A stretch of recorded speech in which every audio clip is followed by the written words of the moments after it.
Ternyata ibu-ibu sekalian, hati itu bisa diperintahin fatwa. Dua alasannya. Alasan yang pertama adalah apa kata para ulama? Al-qalb la yudhamu wa la yuhawwin. Karena hati tidak bisa dibohongi dan dikhianati, itu yang pertama.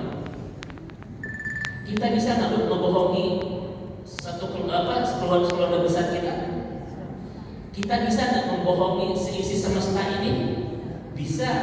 Tapi ada yang tidak bisa kita bohongi. Domiruka, kedalaman hatimu ini nggak bisa dibohongi. Bisa nggak seorang pasangan membohongi pasangannya?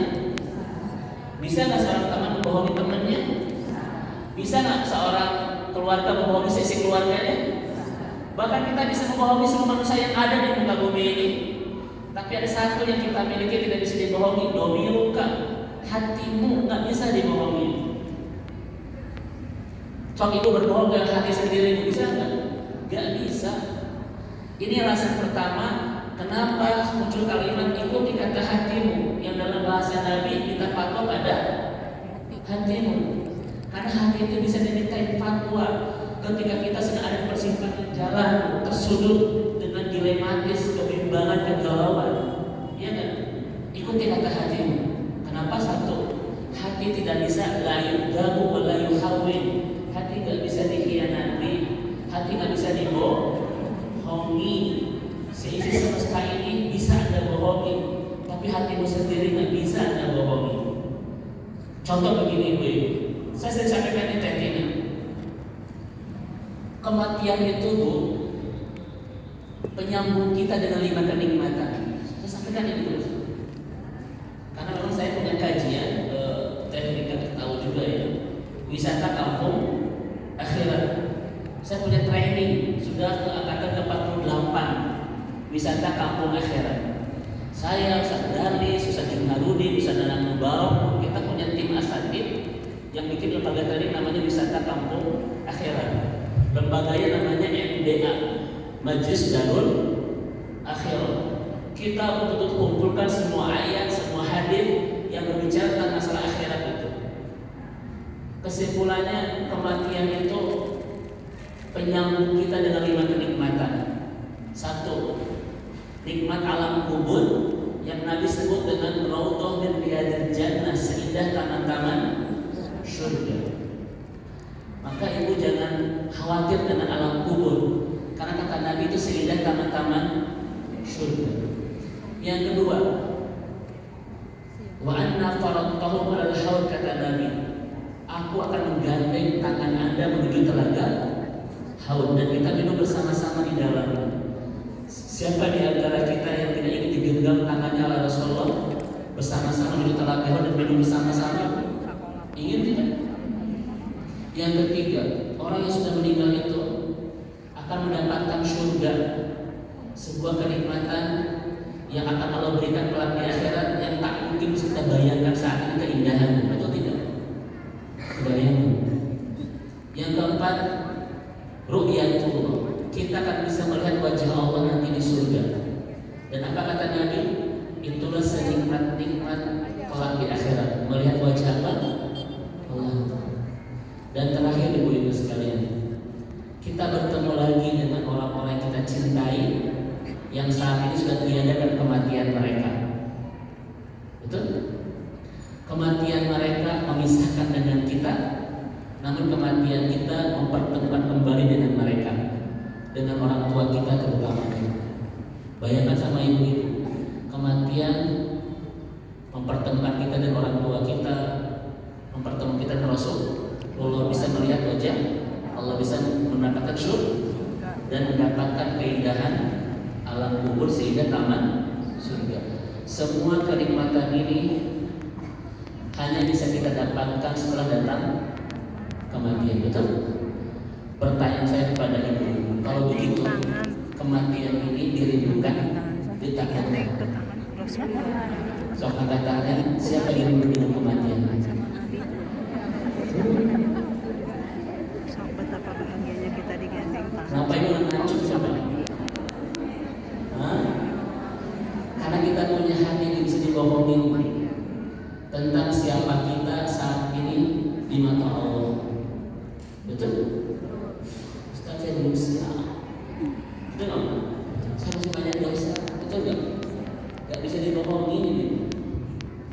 Kematian menyambungkan kita dengan surga. Kematian menyambungkan kita dengan apa tadi Bu? Keindahan alam barzakh. Sehingga tentang surat Nabi. Kematian mempertemukan kita dengan siapa tadi? Rasulullah. Betul? Tangan kita digandeng oleh semuanya tenaga hawa. Kematian akan mengantarkan kita melihat wajah Allah, dan itu seindah-indah nikmat kelak di akhirat. Ciptaan Allah itu indah, apalagi penciptanya coba yang saya ulang kembali. Ciptaannya saja sudah indah, apalagi penciptanya. Dan kata Nabi dalam hadis itu 3 lembar di hadis Muslim. Seindah-indah nanti di akhirat ru'yatullah. Ketika kita Allah membuka takdirnya. Dan yang terakhir, siapa yang saat ini sudah meninggalkan kita karena kematian, pasangan, orang tua, dipertemukan lagi semuanya kelak di surga. Indah enggak? Kematian mereka memisahkan dengan kita, tapi kematian kita mempertemukan kembali dengan mereka. Indah semua kematian loh. Tapi kenapa di antara kita nggak ada yang ngaco? Ketika saya tanya rindu kematian, sok angkat tangan dan kita doakan loh.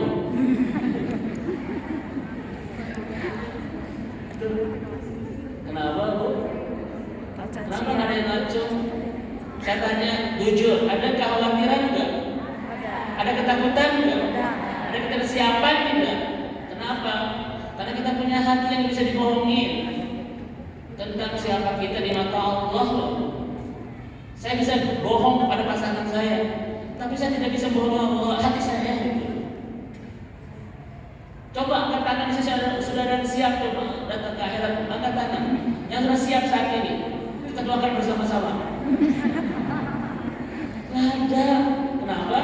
Ini betul. Satu-satunya yang tidak bisa kita bohongi di semesta ini adalah your heart. Tahu your heart itu yang rasanya asam. Oh ya ada. Your heart. Betul. Insyaallah. Coba saya tanya ibu-ibu sekalian, Ustaz, saya kan kata Nabi, semuanya akan berpahala kalau niatnya ibadah. Setuju dong? Ibu nonton Coldplay, Ustaz saya ini niatnya ibadah. Tanya hati, benar nggak? Akan nolak, hati nggak bisa diingat. Ustaz kan bisa jadi pahala nonton itu, kenapa? Kalau niatnya ibadah, tanya hatimu, layak itu disebut ibadah? Tuh. Ini apa lagi?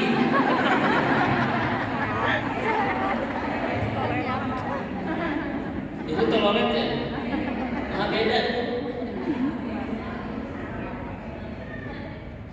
Gak bisa itu.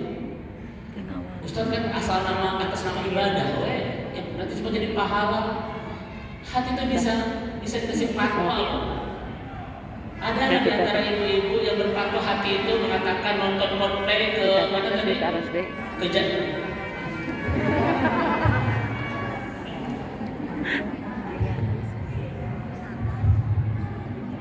barusan itu suatu ibadah, bikin kita sabar.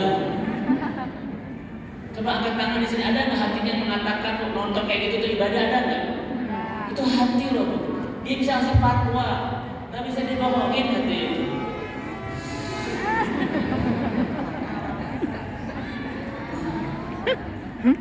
Sabar.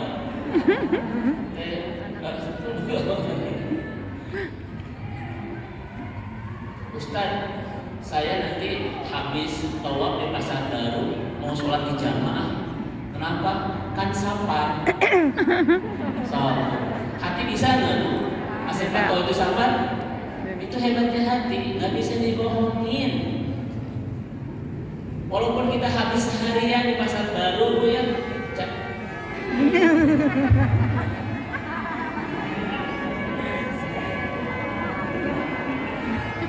Nggak usah. Masa tadi mau nyarikan tukang bis? Oh, yang masuk ke sini semua ya? Sampai jam berapa? Sore. Sampai jam 12. Itu nggak ada di antara kita yang akan berani sholat jamaah kosong gara-gara kita tawaf di Pasar Baru. Kenapa? Hati disasih fatwa. Betul? Nggak ada di antara kita yang ibadah karaokean, ini kan ibadah Ustaz gitu. Nggak ada hati yang bisa dibohongin gitu sekalian.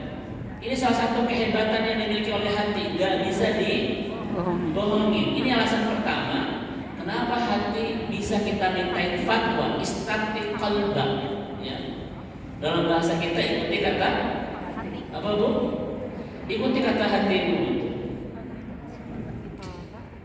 Yang kedua, kenapa hati bisa kita mintain fatwa?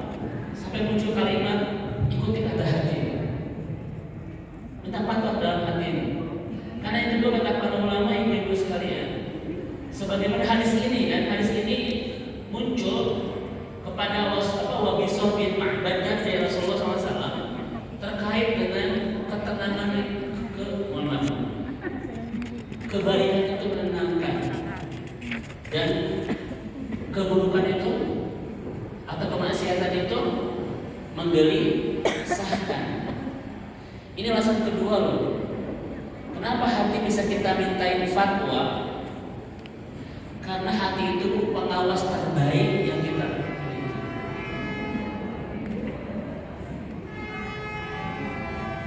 Terus. Kenapa hati bisa? Coba.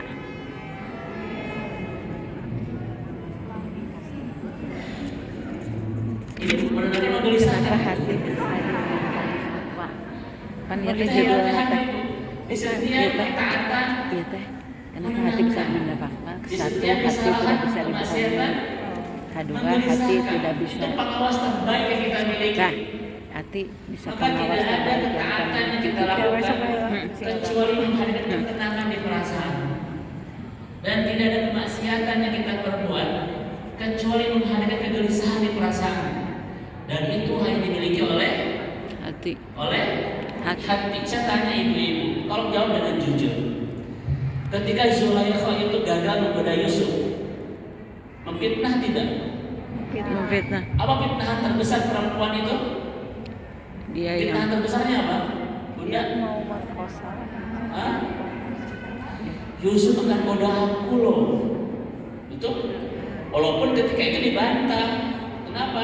Karena ada orang bijak mengatakan kalau robeknya di depan itu berarti Yusuf yang salah, kalau di belakang berarti perempuan yang salah, kan begitu. Tapi kata perempuan ini, Yusuf menggoda aku gitu. Ayo Yusuf masuk ke mana? Masuk ke penjara itu. Gara-gara fitnah perempuan yang gagal menggoda. Betul? Yusuf robeknya di mana Bu? Di belakang. Kalau laki-laki sekarang robeknya di mana? Di belakang juga ibu, jangan sungguh. Yusuf masuk penjara. Perempuan ini aman di istana, betul? Pertanda selesai nggak? Tidak. Nah, kenapa? Ada hati yang gelisah karena berbuat salah. Siapa hati yang gelisah yang berbuat salah Bu? Yang pada akhirnya membongkar dan menikap sebuah kebenaran. Si perempuan ini sendiri yang ngaku, aku yang godanya. Kan dalam Al-Quran. Dan Yusuf adalah laki-laki yang benar. Kenapa dia jujur? Kenapa dia jujur coba? Karena dia nggak kuat tuh menyembunyikan kegelisahan gara-gara sudah berbuat salah. Betul? Itu hati kata Ibnu Abbas, lil hasanah al-itminan was sayyah ar-raiban. Di setiap ketaatan menenangkan, di setiap kesalahan menggelisahkan.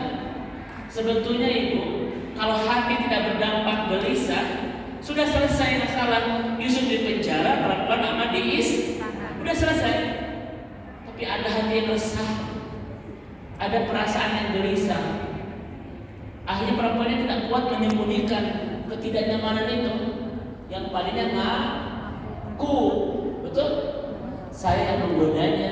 Dan Yusuf, wa innahu laminas shadiqin, anna rawatuhu an nafsihi wa innahu laminas shadiqin. Kata perempuan ini, aku yang godanya. Dan Yusuf termasuk laki-laki yang benar. Itulah hati. Betul tidak? Contoh, ibu-ibu pagi-pagi ibu jogging, bersama suami sambil makan bubur, setelah itu nyari kupat tahu. Karena orang Sunda itu memang sarapannya dua, ya, mukodimahnya bubur, intinya kupat tahu.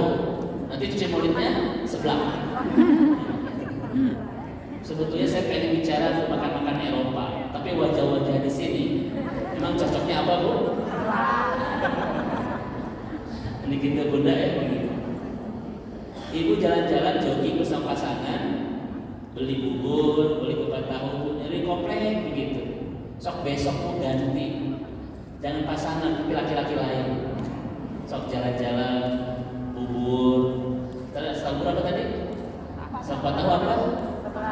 Dengan teori bisa. Pertanyaan saya, sama nggak perasaannya? Kenapa beda? Padahal sama-sama laki-laki loh. Apa yang ibu rasakan ketika bersama pasangan? Apa yang ibu rasakan bersama dengan laki-laki lain? Atau dibalik?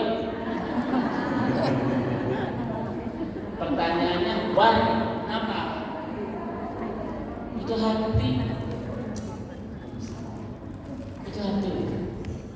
Sama-sama laki-laki, sama-sama jogging, sama-sama bubur dengan kecap yang sama standarnya, sama-sama buka tahu dan sama-sama sebelah.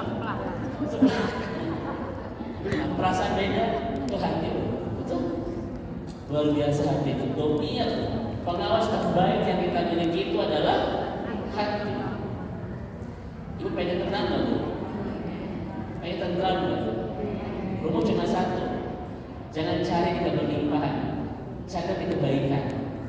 Karena setiap orang itu kebaikan menghadirkan ketenangan. Di setiap kesalahan menghadirkan kegelisahan. Itu hati. Kalau ibu mencari keberlimpahan lewat kesalahan, kita akan kehilangan bahagia lewat keberlimpahan. Saya tanya ibu bapak sekalian, orang-orang sekarang yang kaya lewat korupsi, kaya tuh, berlimpah tidak, tenang. Itu nggak bisa dibohongin. Bagaimana supaya tidak tetap KPK? Bagaimana cara menghapus jejak? Mereka bingung terus, rumit sekali itu. Ingin hidup yang sederhana, tenang, sudah satu, bukan keberlimpahan, tetapi di kebaikan, di ketaatan. Saya tanya, mana ibu pilih, berlimpah tapi tidak tenang, atau kaya raya tapi tenang? Cepat. Enggak usah gimana. Betul Bu hadisnya. Makanya itulah alasan kenapa Nabi mengatakan istaqim qalbak, bertakwalah pada hati. Hati itu suatu pengawas terbaik yang kita miliki. Makanya lihat ibu-ibu, di setiap kita berbuat kesalahan, bagaimana hati kita? Dan ibu kita tuh, bagaimana hati kita? Dan nadi kita bagaimana, Bu? Kencang. Bagaimana degup jantung kita? Kencang. Apakah sama nggak dengan kita ketika berbuat kebaikan? Tidak. Tenang. Dari hati yang gelisah ke nadi beda, ke muka juga beda, ke jantung beda. Lihat tuh orang yang berbuat salah gugup tuh biasanya, betul kan? Itu dari hati yang gelisah. Nadinya sama nggak? Makanya sekarang itu kan ada alat pendeteksi apa namanya? Itu dari mana tahu bohong dan ada dari mana tahu benar dan bohongnya dari mana, Bu? Dia pernah pengalaman di gitu, karena nggak sama itu, setuju tidak? Oleh karena itu, ibu-ibu yang Allah rahmati dan Allah berkahi, ya. Contoh begini Bu ya, ini ilmu ya Bu ya. Kalau kita berbuat salah, Allah merendahin kita tidak? Merendahin. Allah merendahin kita tidak, Bu? Pasti rendah. Ya. Kalau tidak Allah rendahin di dunia, mana? Yang kedua, kalau kita berbuat salah orang yang kita tidak, orang lain merendahin kita tidak? Kalau kita berbuat salah, orang lain merendahin kita tidak? Bagaimana caranya? Apa kata Bunda? Tidak ada orang yang berbuat kesalahan di kesendirian kecuali Allah lemparkan perasaan tidak suka di banyak hati kepadanya. Itu pun dikatakan oleh Ibnu Abbas, lisayah baghtatan fi qulubil khalqi. Di setiap kesalahan Allah lemparkan kebencian di banyak perasaan kepadanya. Maka orang lain pun akan merendahin kita kalau kita banyak berbuat salah. Tidak hanya Allah. Makanya kita lihat orang-orang jatuh dalam Al-Quran gara-gara apa? Kesalahan, betul? Fir'aun dijatuhkan gara-gara apa? Salah. Baru dijatuhkan gara-gara apa? Namrud gara-gara. Pokoknya Fir'aun of the gang itu dijatuhkan gara-gara kesalahan. Tidak hanya Allah yang akan merendahkan kita. Tidak hanya orang yang akan merendahkan kita. Ibu misalnya gini, tiba-tiba Ustaz, suami saya tiba-tiba ini tidak suka sama saya. Salah siapa, Bu? Tiba-tiba suami bilang begitu, Ustaz, kalau sih suami saya tiba-tiba saya gelah kami kan. Saya tidak ini sudah hilang perasaan cinta sama saya. Salah siapa? Salah ibu, salah suami. Memang perempuan sulit disalahkan. Kenapa hewan kurban itu jantan semua? Karena ibu-ibu jantan dikorbankan, diserah penuh susah. Bu, belum tentu salah suami. Mungkin salah kita kepada Allah, yang Allah lemparkan perasaan tidak suka ke suami kepada kita loh.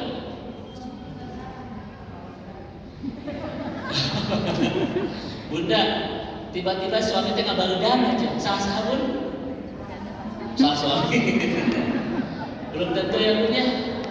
Tiba-tiba kita baru ke suami, tiba-tiba suami kepada kita, belum tentu salah yang barudan pun. Karena kata Ibnu Abbas, kata Abu Darda, jangan kesalahan kita kepada Allah. Makanya begini, kalau kita sering mengecewakan Allah, Allah akan sering kecewakan kita. Kenapa kita sering kecewa? Boleh jadi karena kita sering mengecewakan Allah. Jangan pernah berani mengecewakan Allah kalau tidak ingin hidup kita kecewa. Betul? Ihfadillah yahfadka. Jangan kecewakan Allah. Maka Allah tidak akan pernah punya alasan mengecewakan kita. Kalau hidup kita saat ini banyak kecewa, jangan penyebabnya kita sering mengecewakan Allah. Nah itu, udah bisa kita coba.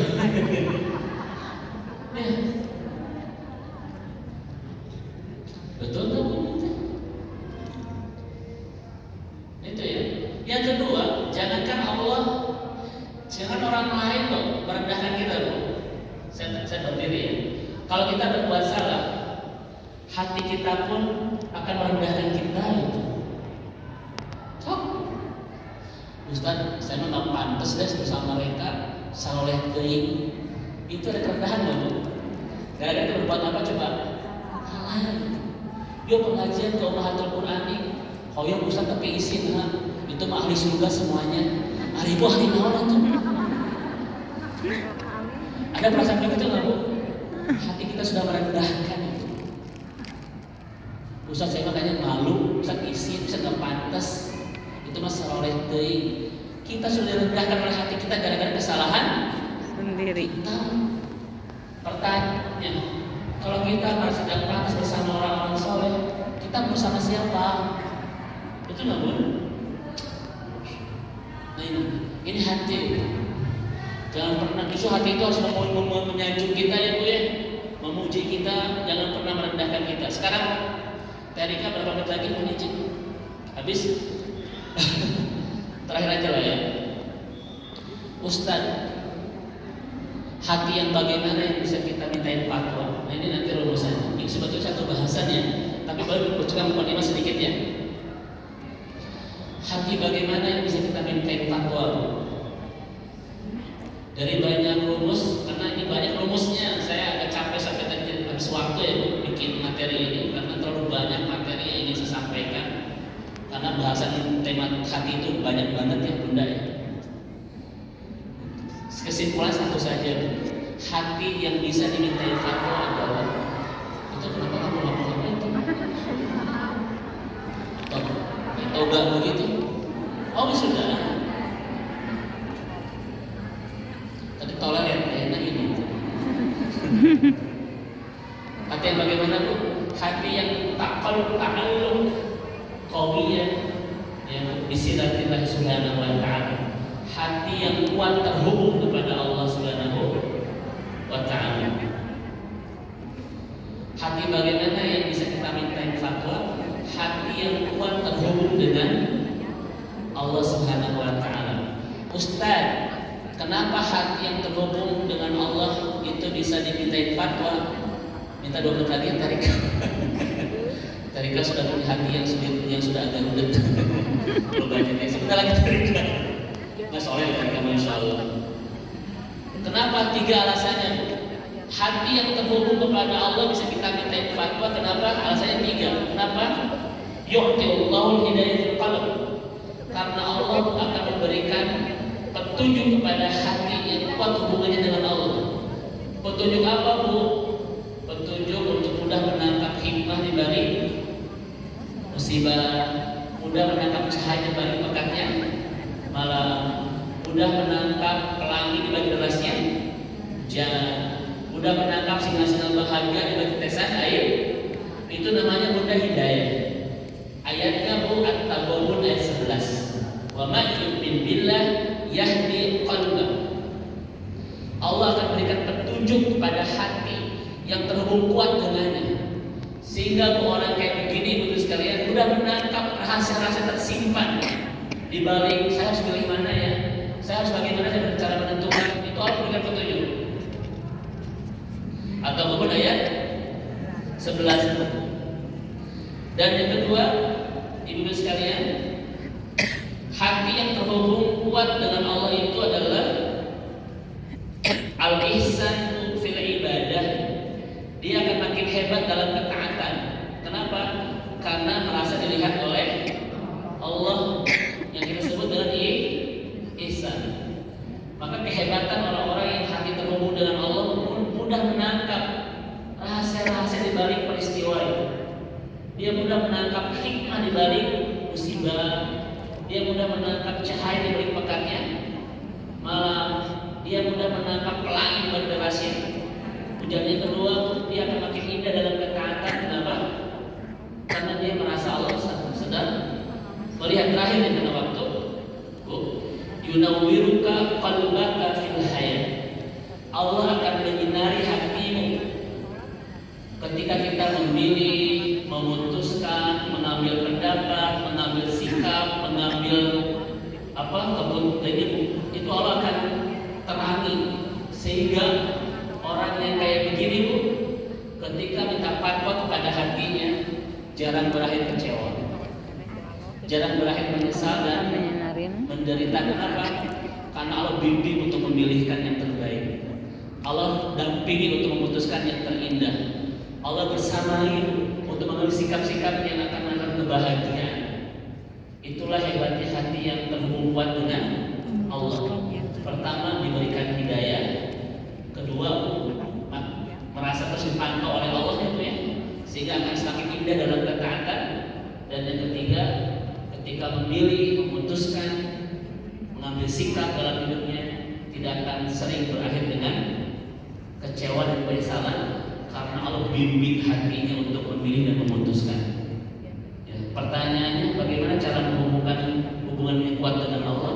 Nanti kita bahas di waktu insyaallah. Mana Tarika, saya persilakan.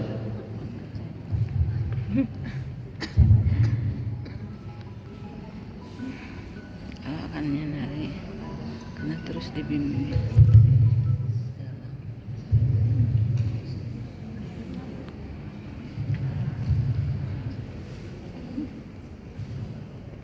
Alhamdulillah, Masya Allah, banyak ilmu yang kita dapatkan ya Ibu-ibu pada pagi siang hari ini tentang mengolah hati, hal yang paling mahal anugerah dari Allah Subhanahu wa Ta'ala.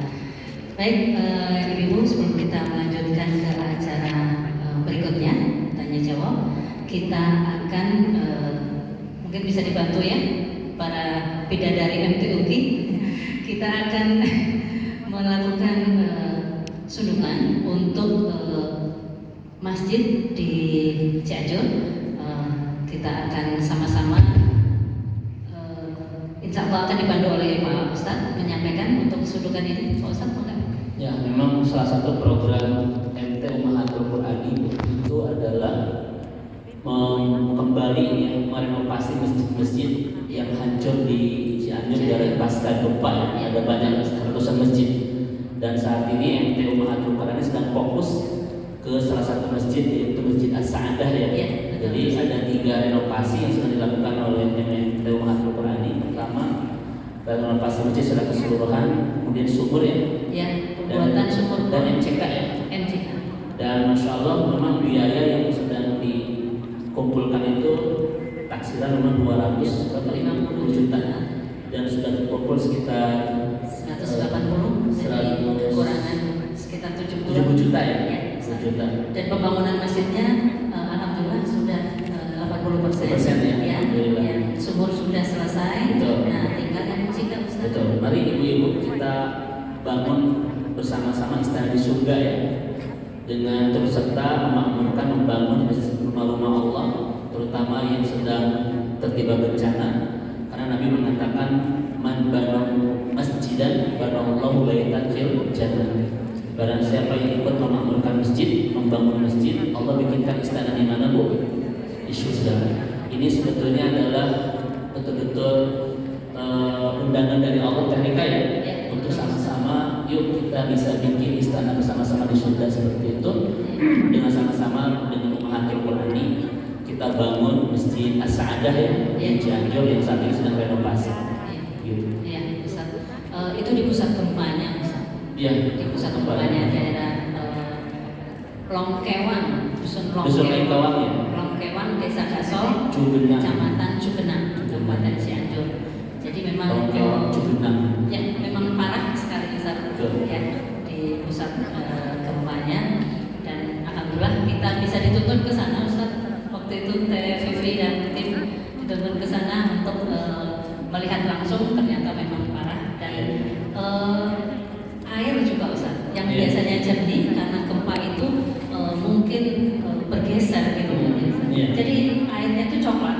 Jadi akhirnya kami kemarin itu membuat sumur bor sampai dengan 40 meter, dan alhamdulillah juga bisa untuk seluruh warga di RT 4 itu karena ada MCK itu tadi, jadi untuk umum ya. Maka ibu-ibu yang berjamaah kita siapkan impak terbaik untuk semangat bangun surga bersama, bangun istana di surga bersama-sama ya, dengan Ummahatul Qur'ani. Amin, amin ya rabbal alamin. Baik, sambil beredar dari teman-teman kita, karena waktu mungkin dibatasi 2 pertanyaan. Ya, dari sebelah sini tadi sudah Terima kasih Ibu Punten. Ibu siapa? Jadi ngalangkung sangat. Ibu Farida dari mana ini? Antapani. Terima kasih Pak Ustaz. Assalamualaikum warahmatullahi wabarakatuh. Ustaz, saya ingin bertanya, ada seseorang yang melaksanakan pernikahan, tapi bukan atas dasar cinta sama cinta, atas dasar keterpaksaan. Nah, di saat dia melakukan kewajiban sebagai suami istri, dia bukan keikhlasan atau kewajiban sebagai istri, dia karena terpaksa. Apakah itu termasuk istri yang zalim dan durhaka? Itu aja, Ustaz.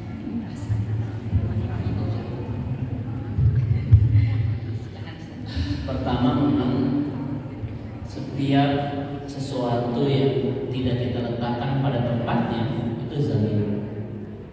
Karena zolimnya nanti bisa zolimulillahi, zolimulinnas, zolimulinafsi. Kita zolim sama Allah, kita zolim sama diri sendiri, kita zolim sama orang lain. Kan nanti bahasa zolim itu sangat luas sekali. Ketika kita tidak melaksanakan syariat, itu zolim kepada Allah.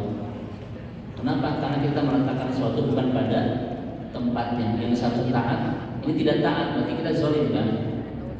Bisa zolim pada orang lain yang seharusnya jujur, ini bohong, bisa kan? Juga bisa zolim ke diri sendiri.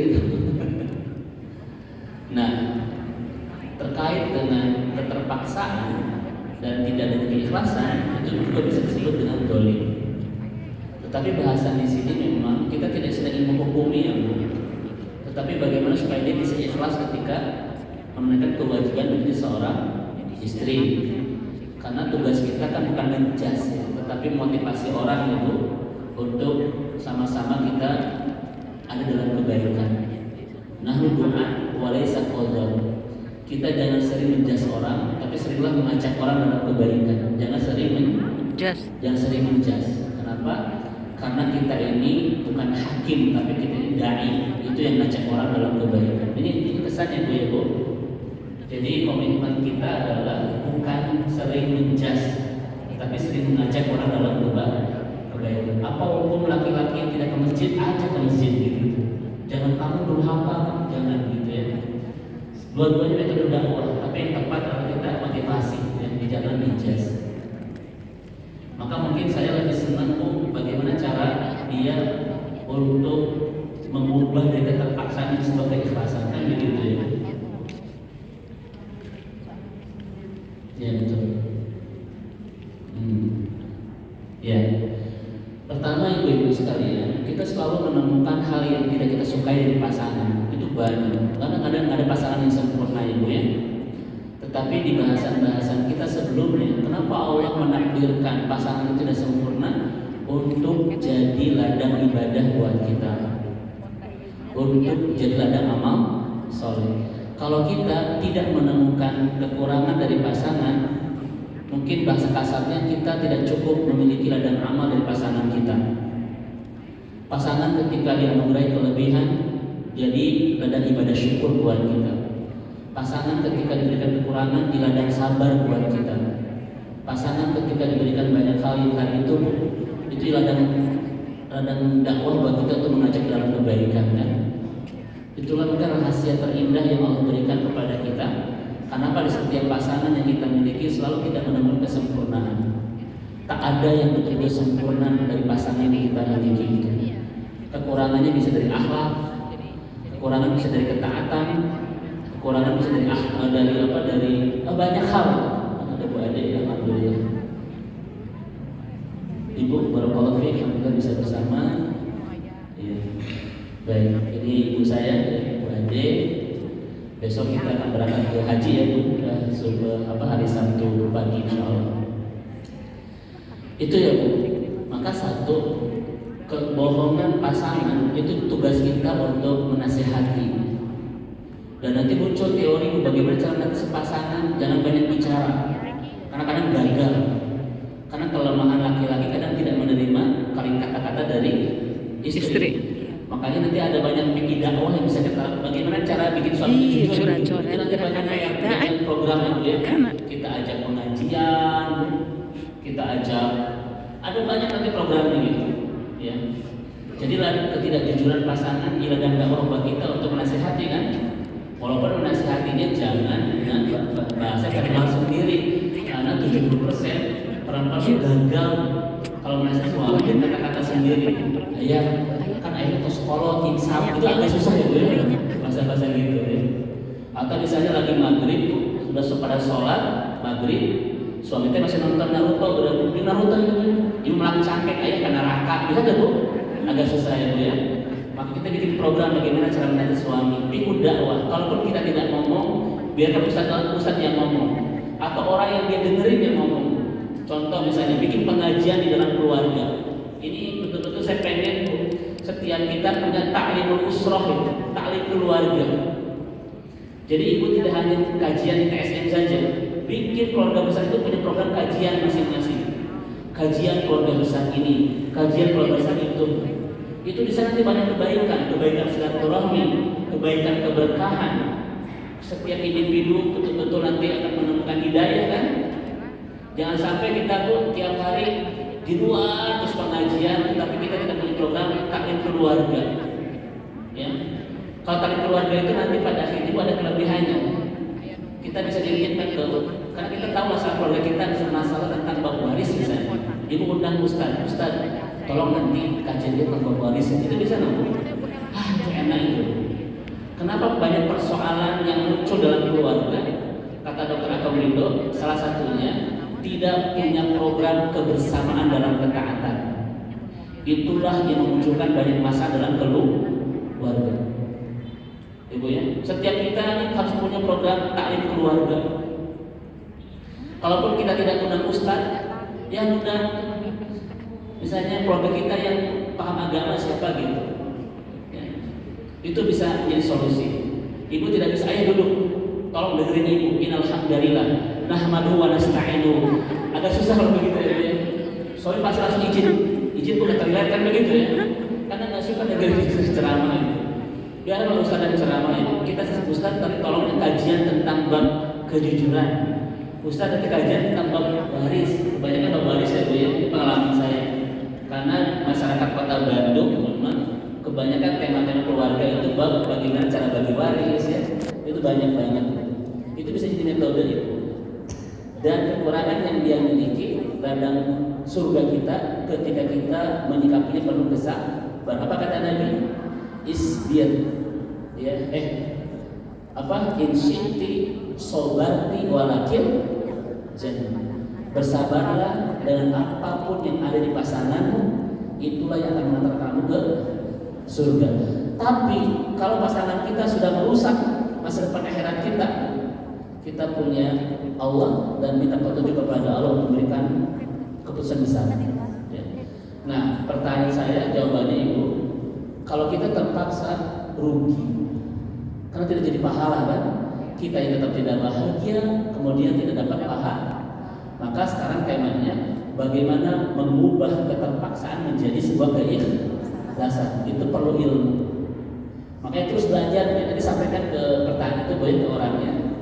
Ngaji makin dalam pemahaman imannya, pemahaman agamanya, dia makin mudah nanti menyikapinya. Kalau saya terpaksa, ruginya 2 kali. Saya tidak bahagia dan tidak dapat pahala. Tapi kalau saya penuh keikhlasan, walaupun saya mau bersabar, bisa dapat pahala dari Allah Subhanahu Wa Taala. Begitu ya. Wallahu a'lam bishawab. Ibu Faridah, barakallahu fiik. Ya, Masya Allah. Sudah terjawab mungkin ya, Bu Faridah ya. Terima kasih Ustaz. Ustaz ada 5 menit lagi Ustaz. Boleh satu? Satu ya, aja. Maka.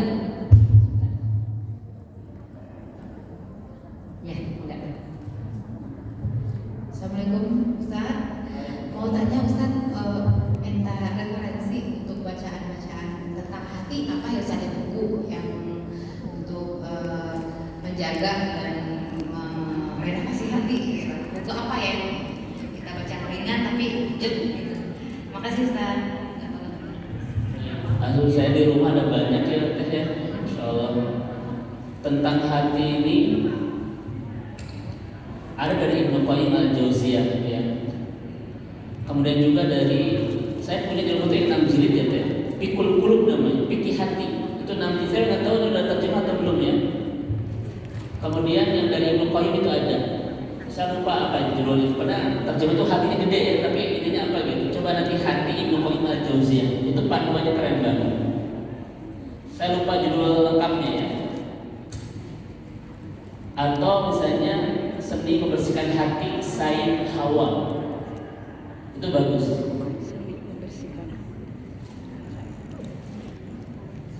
Itu tazkiyatun nafs ya bukunya. Atau lupa ya. Mungkin dari boleh minta WA Ibu. Nanti saya kirimin ininya ya. Iya. Nanti saya kirimkan ke Ibu ya. Ya. Karena ada banyak referensinya kan ya. Memang saya lagi concern di kajian-kajian ini, dan apalagi sekarang diamanahi oleh salah satu ulama dari Madinah ya, untuk bahas tentang masalah-masalah tazkiyatun nafs ya. Itu pasti bahasa hati. Nanti saya sampaikan buku-bukunya deh. Nanti kita ke Teh Rika nomornya. Nanti saya kirim ke Teh Rika ya, nama-nama judulnya. Baik. Barakallahu fiik. Ya. Ustaz, ini masih ada titipan amanah sebenarnya dari teman-teman. Mungkin dari Ustaz yang berikan pertanyaan 2 saja, Ustaz. Ya. Dibantu mungkin teman-teman. Ya. Hadiahnya apa? Hadiahnya Ukur dengan kualitas pertanyaan. berangkat haji bersama Ustaz. Iya, jadi umrohnya bersama Khalifah insyaallah ya. Ya, amin. Baik, 2 pertanyaan nih Ibu ya. Ya. Mungkin sisi sini dulu Ustaz. Baik. Sebelah sini. Baik. Ibu, kata Ibnu Qayyim, bahagia itu bisa kita cari di 3 tempat. 3 Tiga ini kata Ibu apa saja? Ya. Silakan. Yang ibu kacamata, ibu siapa? Ibu Mul. Iya, mangga. Itu hati, kebahagiaan hati bisa ditemukan di 3 tempat. Itu hati yang mudah bersyukur kepada Allah, hati yang menerima atau ridho dengan segala ketentuan Allah, dan hati yang mudah dan cukup dengan pemberian Allah atau qanaah. Ya, betul, alhamdulillah. Barakallahu fiik. Masya Allah. Lengkap ya. Kenapa lengkap? Karena nulis. Kan kalau tidak ditulis lupa Ustaz. Iya. Barakallahu ya, Bu, ya. Amin. Masya Allah. Satu Satu lagi. lagi Ustaz. Kenapa hati bisa kita mintain fatwa? Ada 2 alasan. Silakan. Bu Santi dari Garut, mangga Bu Santi. Ada Ustaz 4 orang Ustaz Masya dari Allah. Garut. Barakallahu ya. Iya, sebentar.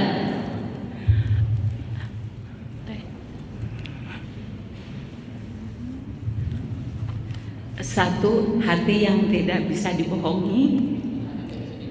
Ya, yang kedua, hati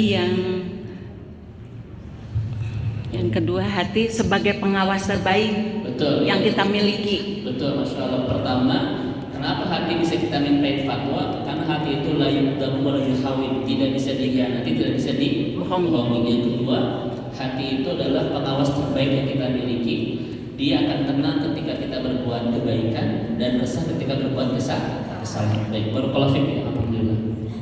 Masya Allah, Bu Santi. Terima kasih. Baik Ustaz, alhamdulillah sudah rangkaian kita bisa ditutup dengan doa Ustaz.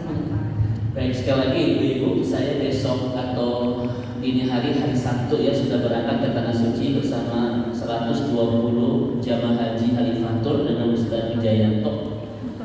Mohon doa, mudah-mudahan Allah berikan kemudahan, kelancaran, kemakmuran, dan bisa pulang kembali ke tanah air dengan sehat dan selamat. Karena saya kangen wajah-wajah ini, Bu. Mudah-mudahan wajah-wajah ini wajah-wajah yang kembali saya temukan setelah pulang dari haji. Amin. Kalaupun memang Allah menakdirkan lain ya Bu, kita tidak bertemu lagi di dunia. Mudah-mudahan Allah telah bersamakan kalau kita di surga insyaallah. Amin. Yang kedua, ibu dan bapak yang belum berangkat haji tahun ini, maka saya doakan mudah-mudahan segera Allah undang bersama keluarga tercinta untuk bisa merasakan nikmat dan lezat ibadah di rumah Allah Subhanahu wa taala. Minimal kita umroh dulu dengan keluarga besar. Kenapa? Karena romantis itu Bu adalah kebersamaan dalam ketaatan di rumah Allah. Itu romantis teman. Ibu datang ke Tanah Suci bersama keluarga tercinta, ibadah itu romantis sekali. Ya. Mudah-mudahan diundang segera oleh Allah Subhanahu wa taala. Ya. Oleh karena itu, ibu-ibu, mari kita sama-sama berdoa. Mudah-mudahan doa-doa pagi hari ini menjadi doa-doa terbaik yang Allah kabulkan dan pengabulan terbaik untuk memberikan kebaikan buat kita di dunia dan akhirat. Mari sama-sama kita sambung mengucapkan istighfar seterusnya dan hamdalah seindah. Astagfirullahaladzim. Astagfirullahaladzim. Alhamdulillahirabbil alamin. La ilaha illa anta wal hayyul qayyum wa atubu ilaik. Ya fakiris samawati wal ard, ya muqallibal qulub, ya dzal jalali wal ikram.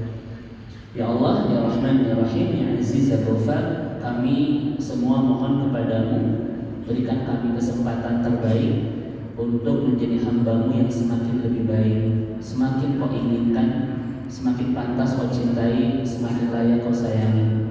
Berikan kami semua yang hadir di rumah-Mu ini disaksikan ribuan malaikat-Mu.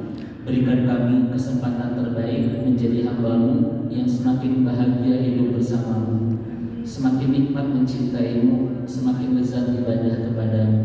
Jangan ambil usia kami sebelum Kau maafkan semua kesalahan, kealfaan, dan kehilafan kami selama ini. Berat rasanya ya Allah kalau kami harus pulang ke akhirat membawa sebab dosa-dosa yang pernah kami lakukan. Oleh karena itu berikan kami kesempatan membersihkan semuanya di sini agar pertemuan kami denganmu di akhirat kelak menjadi pertemuan terindah sepanjang hidup kami, yaitu pertemuan tanpa membawa dosa. Terus bersamakan kami dalam kebaikan sampai akhir hayat kami. Nikmatkan dan lezatkan kami sampai ujung episode kehidupan kami. Terus berikan kami keistiqomahan untuk membangun kebersamaan penuh ketaatan di dunia, agar kami punya harapan bisa merencanakan, mendesain dan merancang kebersamaan penuh kebahagiaan kelak di surga. Terus bersamakan kami bersama orang-orang soleh sampai ke surga nanti. Jangan sisakan di antara kami yang tak kau masukkan ke dalam surga, karena kami ke surga bersama-sama ya Allah. Jangan sisakan di antara kami yang tak kau masukkan ke dalam surga, karena kami tahu tidak ada di antara kami yang akan kuat disiksa api neraka-Mu ya Allah. Mudah-mudahan Ummahatul Quran ini hadir sebagai anugerah terbaik dari-Mu yang membuat hamba-Mu menemukan-Mu ya Allah, menemukan hidayah, menemukan iman, bahkan bisa menemukan jalan pulang ke surga bersama-sama. Terus bersamakan kami dan orang-orang yang kami cintai sampai ke surga-Mu nanti, dengan pasangan, dengan anak-anak, dengan orang tua, dan orang-orang yang kami cintai ya Allah. Kami mohon kepada-Mu ya Rahman ya Rahim, segera undang kami ke rumah-Mu, ke tanah suci ya Allah, untuk merasakan nikmat tawaf di kaki Ka'bah-Mu, menderaikan air mata di muntajam-Mu, berdoa di hijab Ismail-Mu, berkeluh kesah di roh Rasul-Mu ya Allah. Oleh karena itu ya Rahman ya Rahim, segera undang kami dengan pasangan, anak-anak, dan orang-orang yang kami cintai. Kami ingin merasakan nikmat dan lezat ibadah di rumah-Mu ya Allah. Tangan kanan kami menggandeng pasangan, tangan kiri menggandeng tangan anak-anak, kemudian kami tawaf bersama-sama di rumah-Mu ya Allah. Kabulkan permintaan kami untuk segera datang ke rumah-Mu beserta orang-orang yang kami cintai. Innaka Rabbuna ala kulli syai'in qadir. Rabbana la tuzigh qulubana ba'da idh hadaitana wa hab lana min ladunka rahmah innaka antal wahhab. Rabbana atina fid dunya hasanah wa fil akhirati hasanah wa qina